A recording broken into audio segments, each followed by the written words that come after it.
Now I'm going to borrow my force. She's going to do the whole technique. She's going to go with it in one motion. As I twist, 1, 2. That's how I want it done. Good. Thank you, Crystal. Good. Okay, now with the help of Rick, I'm going to show you another angle of that back elbow. Okay, now as Rick grabs and he steps and I pull out of this, this is where that elbow comes in. I want the elbow to do a back elbow, or you can do an outward elbow. It depends upon where he is. Preferably a back elbow to the kidney or the rib cage. And I want your left hand to check. All right, you're going to be in a right reverse bow as you come around. Then you're going to pivot to a modified neutral or horse stance as you come back with the elbow. Now I want to explain something to you. In this technique, do a left closed kneel. All right, now watch again. Here we go. We have the parries and extended outward, kick, bam, punch, knee, and drop. Good. Thank you, Rick. Good. And I knock the arm off, exposing the ribs or the kidney, whatever. All right, now watch again. I make my check, I turn, and shoot the elbow. Now, as that elbow hits, that hand then turns up and checks at this point, and the other elbow then rotates back in, and you catch the solar plexus or the ribs with that hand.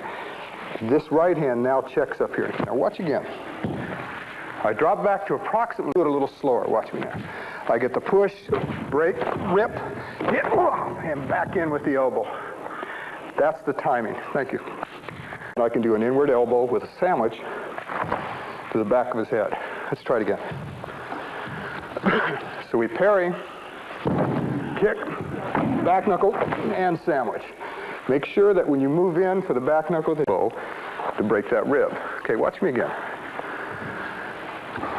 React to it, step, grab again, rip, and you may have to rip his fingers. Contour, make your strike, anchor, go to forward bow, and break it. Good. Thank you, Tim. Hit the groin area at that point. All right, now watch again. He leans in, I turn towards it, I hit, elbow, up, and hammer. Thank you, Tim. Good. He begins to move in, hit again, and the back knuckle from there. Keep your eye on him. Thank you, Rick. Good. I'm going to chop the back of his neck as he comes through. Let's try this again. First move, we parry, redirect, bam, go to the back of the neck. At this point, I want to kick to the ribs, and then that's going to bring him up, and I want you to kick to the side of the head with the left foot. And then I'm going to have you cross out into a neutral stance. Now, in all your techniques, a lot of power. They'll give a tremendous amount of power and brace you into it. Okay? Now let's watch again. I get pushed, I slice the eye, and hit. At this point, I'm in my forward bow. And now, if he starts to turn towards me, then I go to my neutral and catch the throat.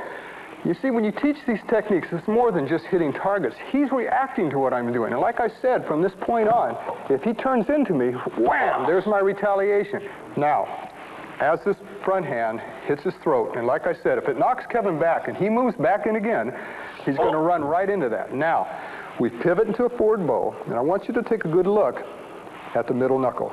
It fits into the solar plexus. It's a pinpointed weapon. It's a specialized weapon, and that's where it should be used. See, at this point in your purple belt training, I'm on the street, the indication's obvious, he's going to start punching.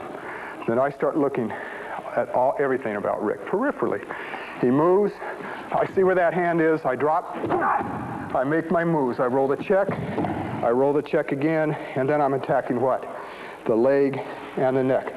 Now it's important, because too many people spend too much time thinking, I'm grabbed, I checked, buckle the leg.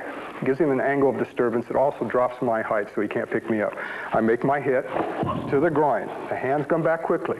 I step and pull. Now watch my heel from this position. Scoop the groin, buckle the leg, and as you buckle, that elbow hits at the same time, and then you cross out. Thank you, Kevin.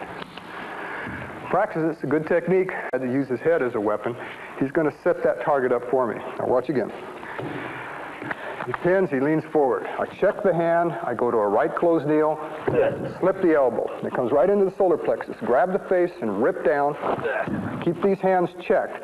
And right from there, catch the groin, and then we do what's called a hanging back knuckle. The back knuckle's there, so we just, from the groin area, we hit the inside of the knee and come back to the outside of the knee with a punch. and you're in a reverse closed kneel and cross out. 1 and 2 and back. Watch again. I'm going to bring his head just a little closer. 1, 2.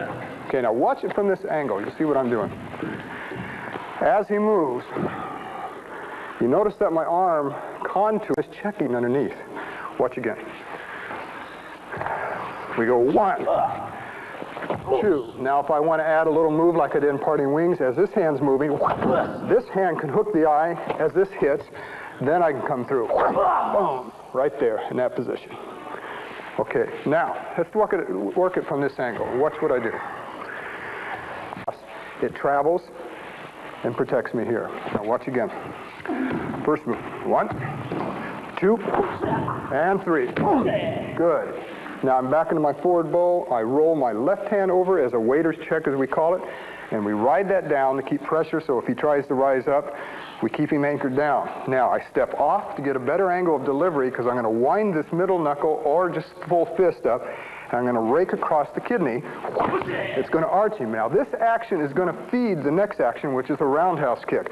This hits, boom, and that catches the other kidney.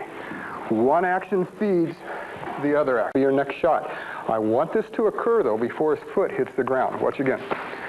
We make our block, we come in, bam, hit the groin. Now that's going to bring his head down. At this point, I'm going to move up the circle one more step to 3 o'clock and shoot an elbow, an obscure elbow right up there. Okay, let's take it from this angle.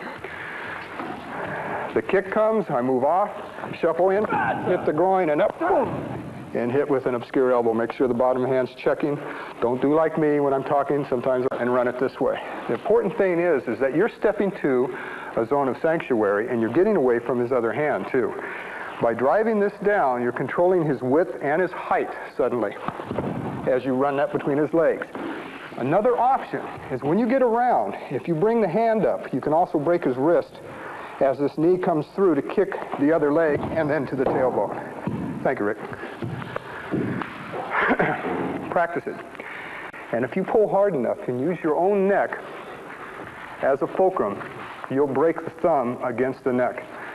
So as I step, I'm also going to try and make that break to the thumbs. That way the hands can't re-grab. I make my move. There's an extra move here if I need to use an elbow at this point, and then make the break. Make the kick and break one more time. Thank you, Kevin. Good. Okay, now watch again. We got to get the arm straight, so we reach for his eyes. Break. And that's how it's done. Thank you, Rick. All right. Now, as he grabs and he hooks, all right, I'm going to kick to the groin. It's going to set up the head. As I plant, right inward hammer fist, then here comes the figure 8. It comes around and knocks his head back this way. This loops underneath, catches the jaw with an upward elbow, and then you rip the face and down the face of the body with a claw, keeping this hand as a check. Okay, watch me from this angle. Kevin, come on over here. We hook and kick and back knuckle up, all in one motion this way. Make sure that when you guys are doing this, that you hammer, hammer, and I'm going to catch the side of his head, I'm going to hit the eye, bridge of the nose, or whatever. Okay, let's do it again. Grabs too high, or spring load it, pinch it off. Break the elbow. Snap the wrist, kick, and up. Thank you, Brian. Now that last move, we're going to a closed kneel and punch. Okay, now watch it from this angle over here. First, I'll make my block, then the chop, come around. If that doesn't knock him out, then we're going to put him to sleep. We're going to step, let the weight of his body sink. As the arm goes down, you feel him start to drop, and you let him go. Then make your move at this point. Now, why would we teach a technique? Thank you, Rick. It's width and depth. So what I want you to do, make your attempt. If it doesn't work, take a short step like you're running. That takes his mind off what's going on. And then go ahead, make your break, make your kick, cross out, and break again. All right.